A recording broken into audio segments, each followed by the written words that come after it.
വയനാട്ടിൽ ആദ്യമായിട്ടാണ് ഒരു literature festival, Wayanad literature festival.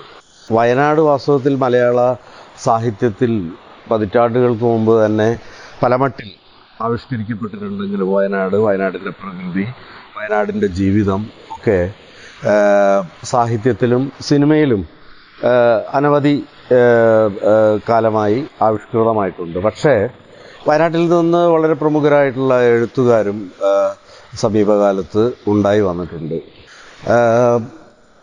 വയനാടിൻ്റെ ഒരു സവിശേഷമായിട്ടുള്ള സാംസ്കാരിക ഭൂമിക വലിയ മട്ടിലുള്ള എഴുത്തിനും അതേപോലുള്ള കലാവിഷ്കാരങ്ങൾക്കും സാധ്യതയുള്ള ഒന്നായിട്ട് കൂടി വയനാട്ടിൽ ഇന്നേ വരെ ഒരു ലിറ്ററേച്ചർ ഫെസ്റ്റിവൽ ഉണ്ടായില്ല എന്നുള്ളത് അത്ഭുതകരമാണ്. ഏതായാലും വിനോദ് ജോസിൻ്റെ ഈ ഉദ്യമം വയനാട്ടിൽ ആണ് ഇത് നടത്തപ്പെടുന്നതെങ്കിൽ ഇത് മലബാറിലാകെ ഉള്ള എഴുത്തുകാർക്കും നല്ല വായനക്കാർക്കും മാത്രമല്ല എല്ലാത്തരം സർഗാത്മക പ്രവർത്തനം നടത്തുന്നവർക്കും വലിയ ഉത്തേജനം നൽകാൻ പര്യാപ്തമായിരിക്കുമെന്ന് എനിക്ക് വിശ്വാസമുണ്ട്.